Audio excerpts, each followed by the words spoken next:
Question number 18 पढ़ रहा हूँ। यहाँ पर एक ट्रायंगल बनाना है। सबसे पहले मैं एक ट्रायंगल बना रहा हूँ। ट्रायंगल ए बी और सी, और इधर ऐसे एक और लाइन खींची हुई है, ये ठीक है, डी पॉइंट है ये। इसको आगे लेकर जाना है,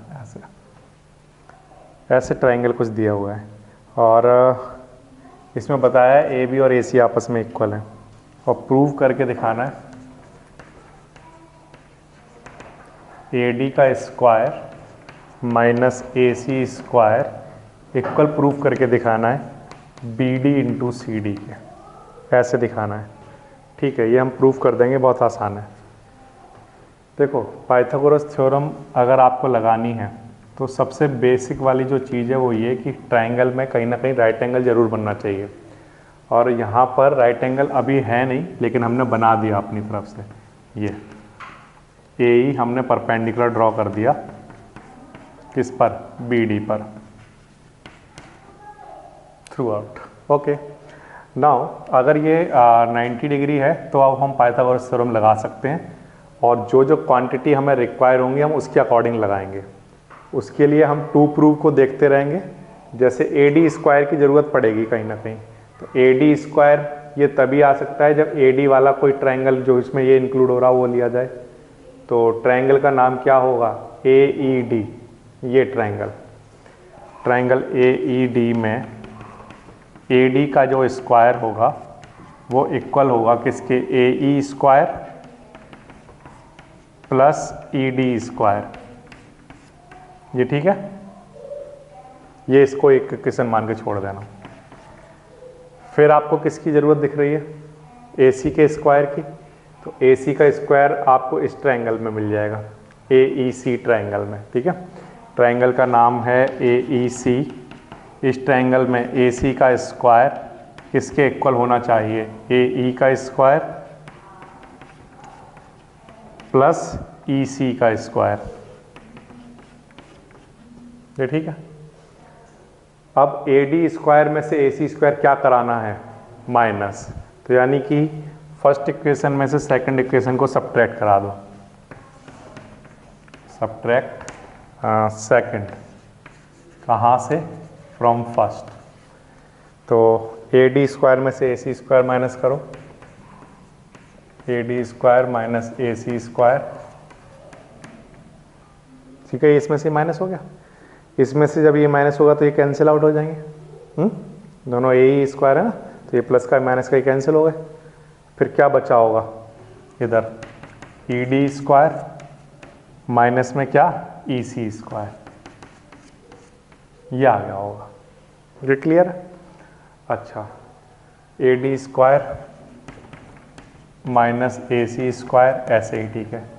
यहाँ पर A square minus B square बन रहा है, that is equals to what, a plus b and a minus b। ये ठीक लिखा मैंने। अब A D square minus A C square, ऐसे ही ठीक है। ई डी में ई सी ऐड कराइए, कहाँ है ई डी, ई डी और ई सी, इसको ऐड कराएंगे। या हम ये कहें कि वहाँ पर ई सी की जगह मैं बी लिख सकता हूँ। क्यों, क्योंकि ये आइसोसेलेस ट्रायंगल है, ये परपेंडिकुलर है, तो ये दोनों साइड इक्वल होंगी, है ना। तो वहाँ पर ई सी की जगह हम चेंज कर देंगे पहले एक बार, फिर इसके बाद हम ऐड कराएंगे।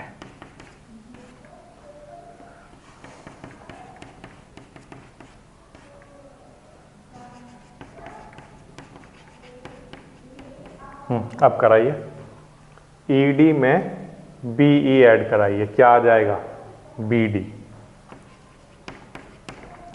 और ई डी में से ई सी माइनस कराइए, ई डी में से अगर ई डी हट गया तो क्या बच जाएगा, सी डी। यही लाना है। ठीक है, तो सबसे पहली चीज़ तो ये कि राइट एंगल ट्रायंगल आपको बनाना पड़ेगा, तो इसलिए परपेंडिकुलर बना लो। फिर इसके बाद टू प्रूफ को देखते जाओ। ए डी स्क्वायर की ज़रूरत पड़ेगी तो ये ट्रायंगल ले लो, ए सी स्क्वायर की ज़रूरत पड़ेगी तो ये ट्रायंगल ले लो।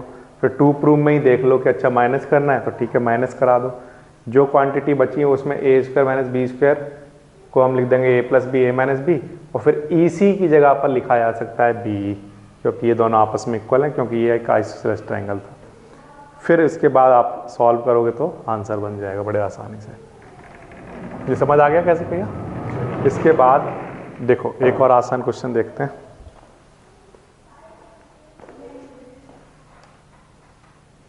नाइनटीन नंबर, इसमें भी एक फिगर गिवन है। सबसे पहले बोला है A B C is an isosceles triangle. ये वाली बात क्लियर रखना कि ए बी सी एक आइसोसेलेस ट्रायंगल है और जो कि राइट एंगल है बी पर। Similar triangle A C D and A B E, A C D, ये एक ट्रायंगल खींचा गया ए सी डी, और ए बी ई यहाँ पर भी एक ट्रायंगल बनाया गया है। ये वाली बात ध्यान रखनी है, ये दोनों ट्रायंगल सिमिलर है, ये गिवन है क्वांटिटी, और इनके रेशियो निकाल कर देने हैं ए बी ई और ए सी डी के। देखो सबसे पहली चीज़ तो ये कि जो ए बी सी ट्रायंगल है ये एक आइसोसेलेस ट्रायंगल है, ये वाली बात ध्यान रखना। तो ये यानी कि बी सी और ए बी इक्वल होंगे, ये इक्वल होंगे, ये थोड़ी ना इक्वल हो सकता है, तो ये दोनों इक्वल होंगे। तो इसका मतलब हमें गिवन है कि ए बी इक्वल है बी सी के, ठीक है। इस ट्रायंगल में पाइथागोरस थ्योरम लगाओ। ट्रायंगल का नाम है ए बी सी, लगाओ। क्या बनेगा? ए सी का स्क्वायर किसके इक्वल बोलो? A B square plus B C square, ये ठीक है। ए सी स्क्वायर ऐसे ठीक है, ए बी स्क्वायर भी ऐसे ठीक है। बी सी को क्या लिखा जा सकता है? ए बी, तो ए बी का स्क्वायर। यहाँ से ए सी स्क्वायर किसके इक्वल आ गया? Twice of A B square, ठीक है। अच्छा, अब इसके बाद दो ट्रायंगल हैं। कौन कौन से ट्रायंगल के नाम हैं? एक ट्रायंगल का नाम है A B E, A B ई, और दूसरे ट्रायंगल का नाम है ए डी सी।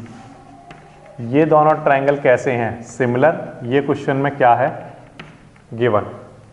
अगर ये दोनों ट्रायंगल सिमिलर हैं तो इनके एरिया का रेशियो इनकी करस्पॉन्डिंग साइड्स के रेशियो के स्क्वायर के इक्वल रहा होगा।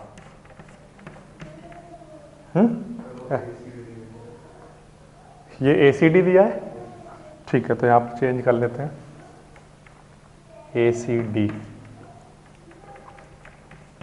ठीक है। अगर ये सिमिलर ट्रायंगल है तो इनके एरिया का रेशियो इनकी करस्पॉन्डिंग साइड्स के रेशियो के स्क्वायर के इक्वल होगा। तो यहाँ पर क्या आएगा? ए बी का स्क्वायर, और यहाँ पर क्या आएगा नीचे? ए सी का स्क्वायर, या ए बी अपॉन ए सी का होल स्क्वायर लिख सकते हो। बट आपने प्रूफ करके दिखाया कि ए सी स्क्वायर कहीं लिखा हो, उसे क्या लिख सकते हैं? Twice of A B square.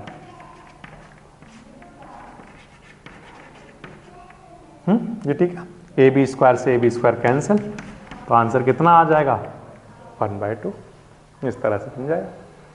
तो फिर से ये एक आइसोसेलेस ट्रायंगल है, तो ये साइड और ये साइड इक्वल होंगी, सबसे पहले लिख लिया मैंने। फिर मैंने इस ट्रायंगल में पाइथागोरस थ्योरम लगाया, तो पाइथागोरस थ्योरम लगाने पर हमने बी सी को कह दिया कि ये ए बी के इक्वल है। तो यहाँ से एक रिजल्ट बन के तैयार हुआ कि कभी ए सी स्क्वायर की ज़रूरत पड़ेगी तो उसे twice of A B square लिख देंगे। फिर उसने क्वेश्चन में कहा कि ये ट्रायंगल और ये ट्रायंगल सिमिलर हैं, तो इन दोनों ट्रायंगल के एरिया का रेशियो निकालो। अगर सिमिलर हैं तो इनकी करस्पॉन्डिंग साइड्स के स्क्वायर के रेशियो के इक्वल होगा। और ए सी स्क्वायर को देखो, इस वाले ट्रायंगल की कौन सी साइड ली गई? ए बी, और इस वाले ट्रायंगल की ए सी, ठीक है ना। ए सी स्क्वायर को A twice of A B square लिखोगे, ये इसका आंसर बन जाएगा। ये भी आसान है, 19 नंबर। इसके बाद नेक्स्ट क्वेश्चन पर आ जाओ बच्चों। Question number 20। An aeroplane leaves an airport and fly due north at speed of 1000 km/h, north direction में, ठीक है।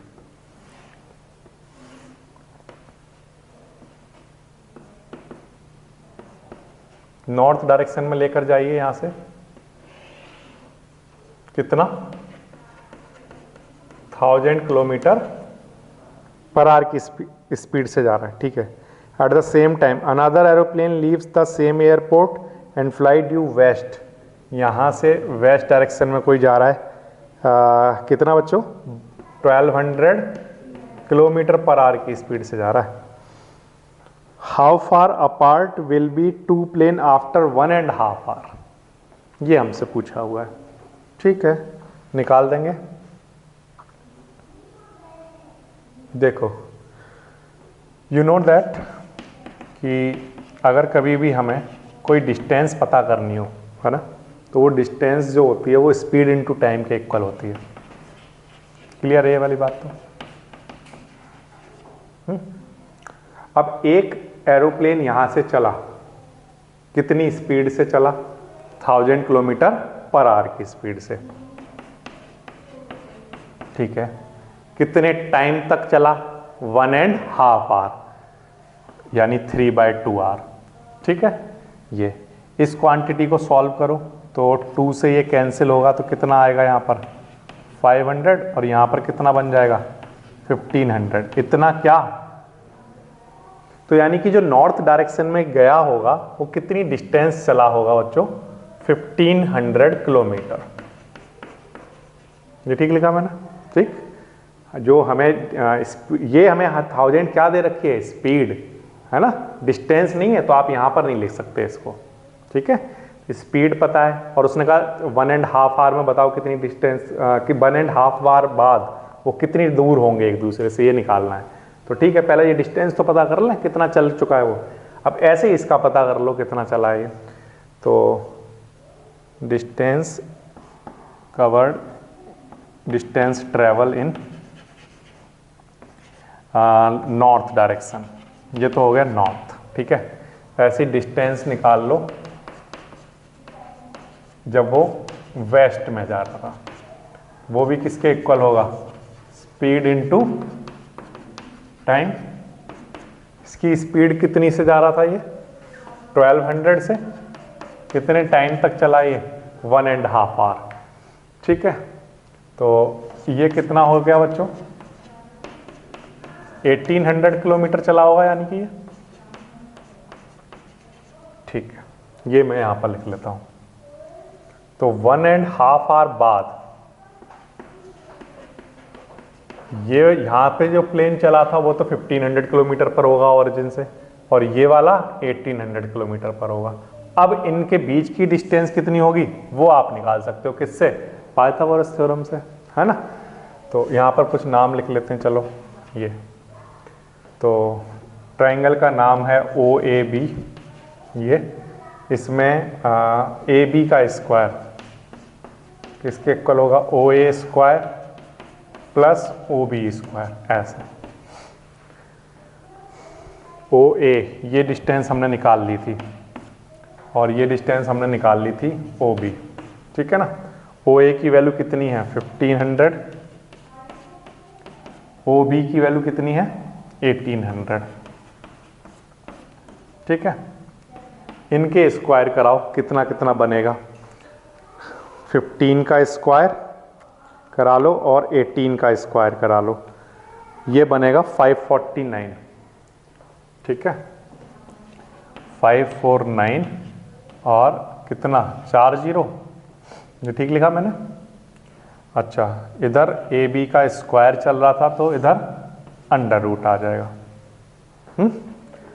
अब हाँ, एक काम कर सकता हूँ मैं, इसको ऐसे लिख सकते हैं, 900 इंटू में 61, 9 1 जा 9 और 9 6 जा। ठीक है, अब एक जीरो और लिख लें, इसको 9 ऐसा करो,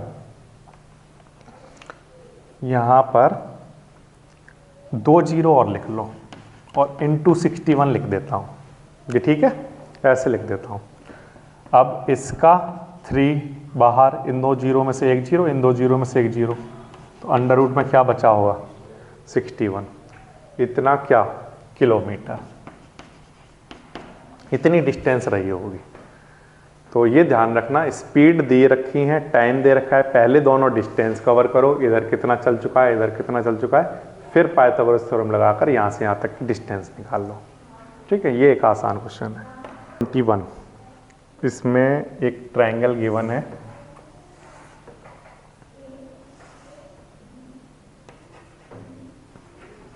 ABC, और ये परपेंडिकुलर है L, और D क्या है, AD मीडियन है।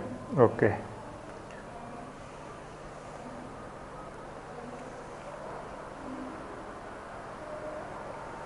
अगर AD मीडियन है तो AC को थोड़ा बड़ा बनाते हैं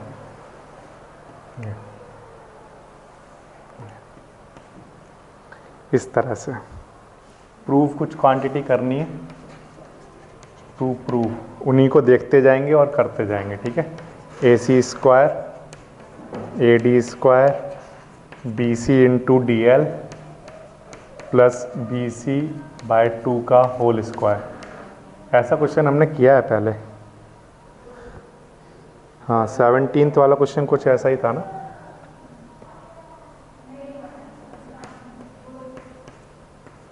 AB का square AD square minus BC into DL plus BC by 2 का होल स्क्वायर, और फिर AC स्क्वायर और AB स्क्वायर को ऐड करा देना है, इससे twice of AD square plus half BC square के इक्वल दिखाना है, ठीक है।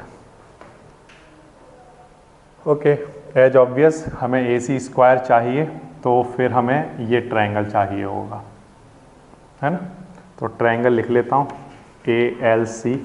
इस ट्रायंगल में AC का स्क्वायर किसके इक्वल होगा, AL का स्क्वायर प्लस LC का स्क्वायर, ये ठीक है। अच्छा, और क्या चाहिए हमें, AD का स्क्वायर चाहिए, तो AD स्क्वायर के लिए ये ट्रायंगल ले लेते हैं, ट्रायंगल ALD। इसमें AD का स्क्वायर किसके इक्वल होगा, AL का स्क्वायर प्लस LD का स्क्वायर,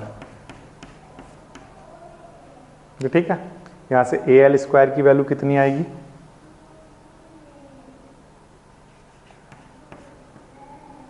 या फिर ऐसे ही लिखते हैं जिससे कि कोई कंफ्यूजन ना हो, LD स्क्वायर इधर लाकर माइनस में लिख दिया, ठीक है। ये इधर लाकर लिख दिया। ये किसकी वैल्यू आई है, AL स्क्वायर की। ये वैल्यू को उठाकर AL स्क्वायर की वैल्यू को यहाँ पर पुट कर रहा हूँ, ठीक है। तो ये है फर्स्ट इक्वेशन और ये हमारी सेकंड इक्वेशन। सेकंड इक्वेशन से AL स्क्वायर की वैल्यू फर्स्ट में पुट कर रहा हूँ। तो फ्रॉम फर्स्ट एंड सेकंड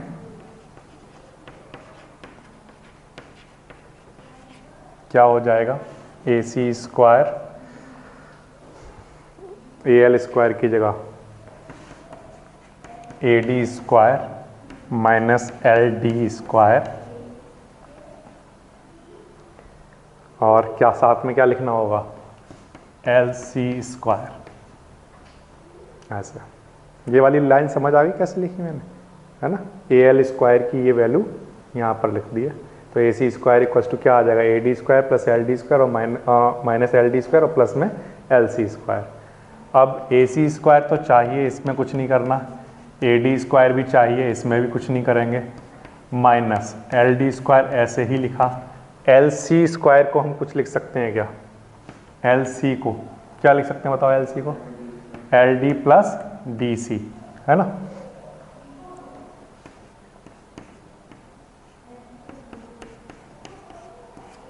इसका होल स्क्वायर। अब क्या करोगे, A प्लस बी का होल स्क्वायर खोल दो वहां पर,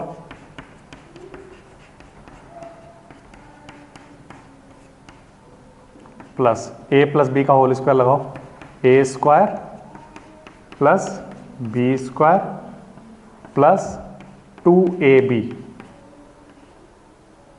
ये ठीक लिखा। अच्छा, LD स्क्वायर से LD स्क्वायर कैंसिल करा दो, ओके। नाउ क्या बचा, AC square equals to AD square. अच्छा क्या चाहिए, ये DC जो है वो किसके इक्वल रहा होगा, हाफ ऑफ BC। क्यों, क्योंकि AD क्या है, मीडियन, मतलब D मिड पॉइंट है। तो कहीं पर DC लिखा हो उसे हाफ ऑफ BC लिखा जा सकता है। तो ठीक है, लिख दो प्लस में 2 इंटू LD या DL लिख लो इसे, चलो एक ही बातें होंगी वो, और DC की जगह लिख दो हाफ ऑफ BC/2। ठीक है, और यहाँ पर जो DC स्क्वायर बचा है, DC की को भी क्या लिख दो, BC/2 का होल स्क्वायर। ठीक है, इससे ये कैंसिल हो गया, AD स्क्वायर ऐसे ही लिखा, ये चीज़ मैंने पहले लिख दी है, और इसमें से LD या DL लिख लो, एक ही बातें हैं, और DC को क्या लिख सकते हैं, BC का हाफ, और DC की जगह क्या लिख देंगे, BC/2 का स्क्वायर। इस 2 से ये 2 कैंसिल, तो आप देख रहे हो आपका फर्स्ट पार्ट बन चुका है। AC स्क्वायर है, AD स्क्वायर आ चुका, BC इंटू DL चाहिए, BC इंटू DL है, ठीक है, और BC/2 का होल स्क्वायर है। तो ये हमारा फर्स्ट वाला रिजल्ट बन जाएगा। सिमिलरली आप सेकंड वाला रिजल्ट बना सकते हो।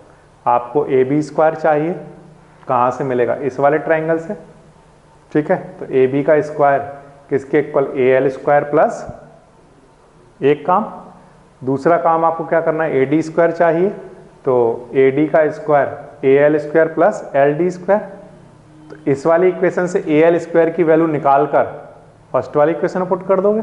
ठीक, और फिर जो आपका यहाँ पर BL आया है, उस BL को क्या लिख पाओगे बताओ,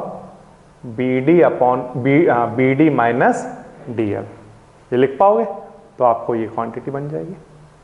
ठीक है, और फिर क्या करोगे बताओ थर्ड पार्ट में।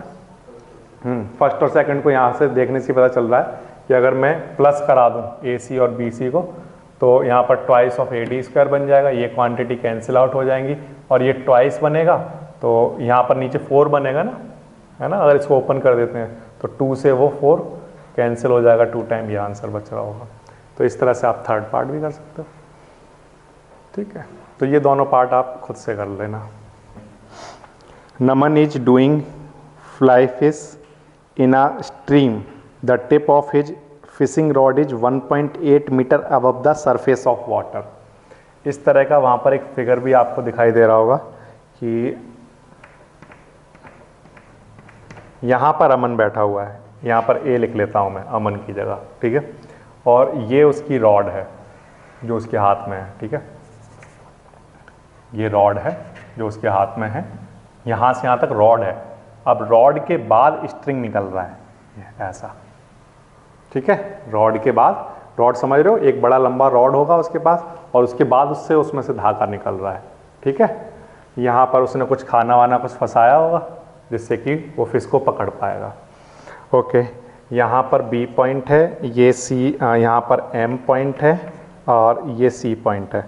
ये जो पकड़ा हुआ है उसने, जो वाटर लेवल है उससे जो रॉड है वो कितने ऊपर है, 1.8 मीटर।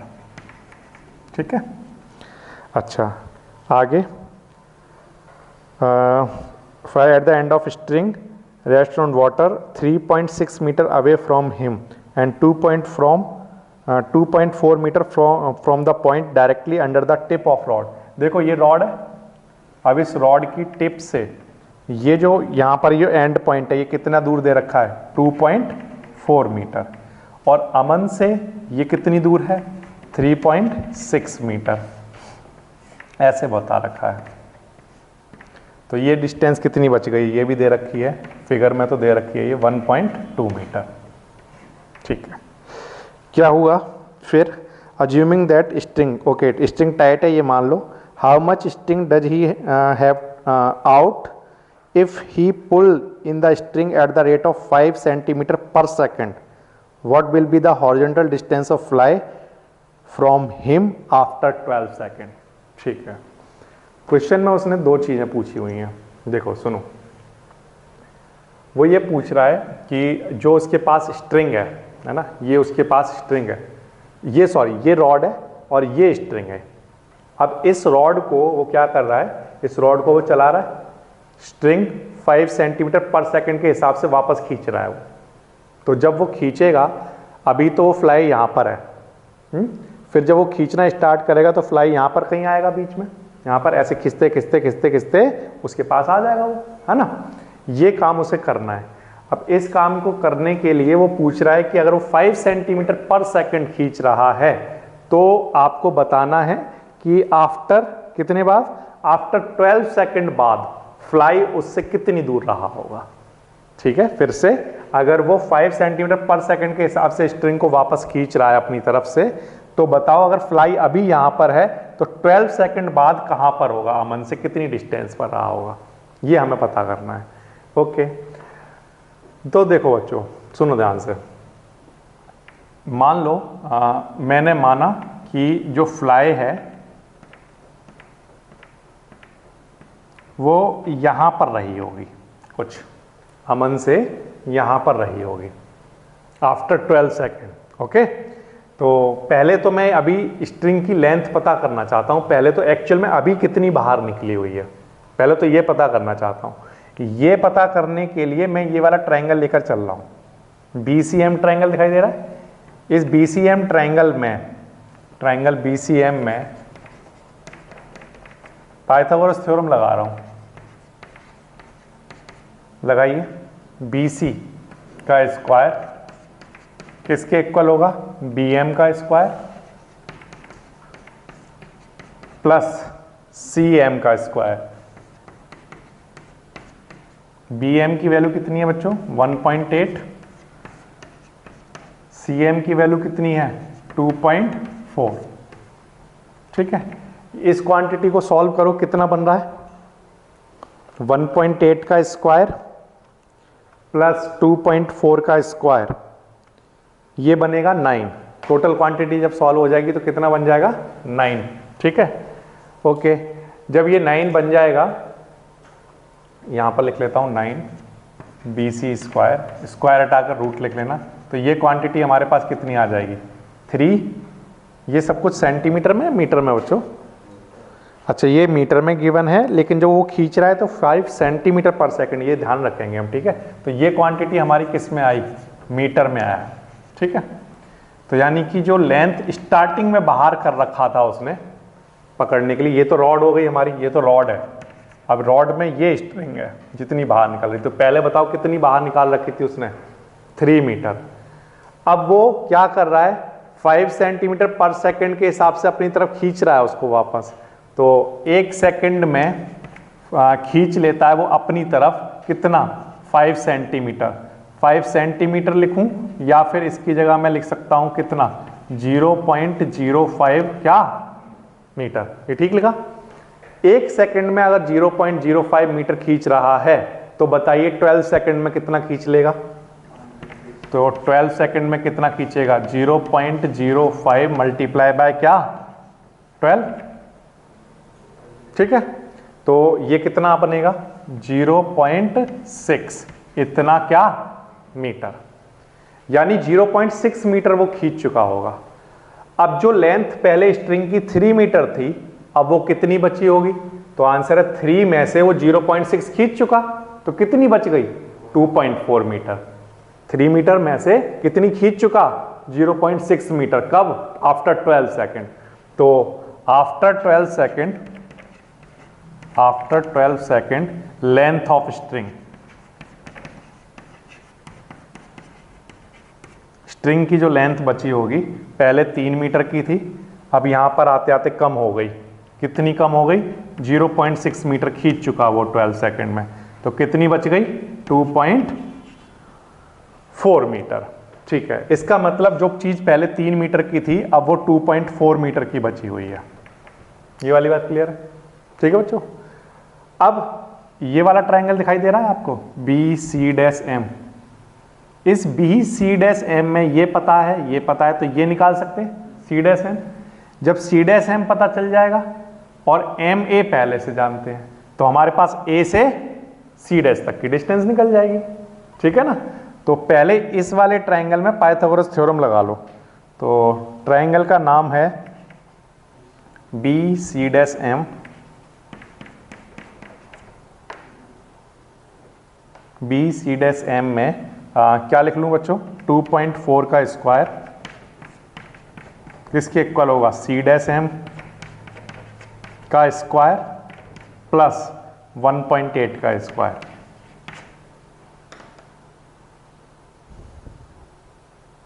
1.8 का स्क्वायर।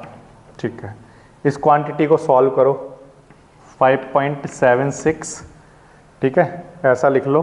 2.4 के स्क्वायर में से 1.8 का स्क्वायर माइनस करना है, ठीक है। तो कितना बचेगा हमारे पास, सी डैश एम का स्क्वायर, ठीक है। 5.76 में से 3.24 माइनस कर लो, कितना बचेगा, 2.52 बच रहा है। इसका रूट निकाल लो तो 1.587 ऐसे बनेगा।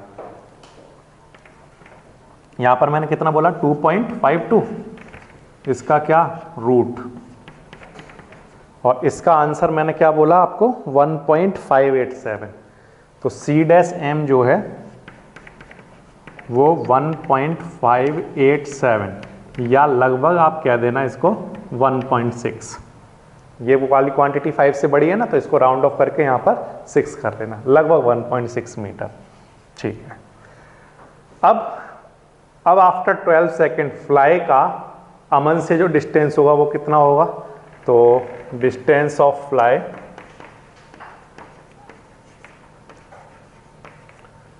From Aman after 12 second. तो 12 सेकेंड बाद फ्लाई यहां से यहां आ चुका था, तो अमन से डिस्टेंस कितनी होगी, C dash M plus M A. C dash M आपने कैलकुलेट किया 1.6, एम ए कितना 1.2, तो आंसर कितना 2.8। इतना मीटर दूर रहा होगा फ्लाई, ठीक है। तो फिर से ये वाटर लेवल है, यहाँ पर अमन है, अमन के हाथ में ये रॉड है, और इस फिशिंग रॉड से उसने एक स्ट्रिंग को बाहर निकाला हुआ है, यहाँ पर है अभी फ्लाई।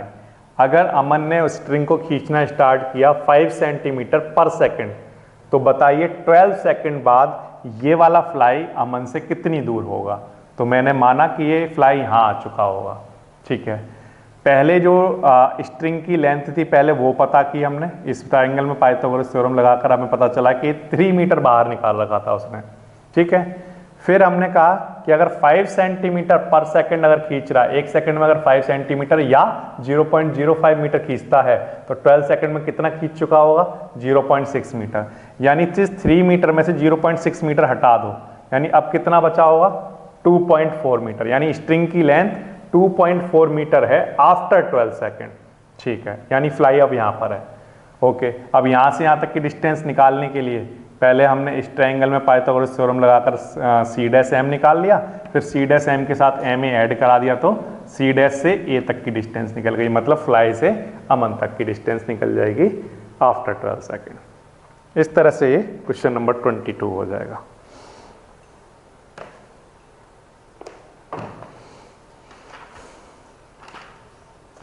ठीक है, ये आपकी कंप्लीट हो गई एक्सरसाइज 7D।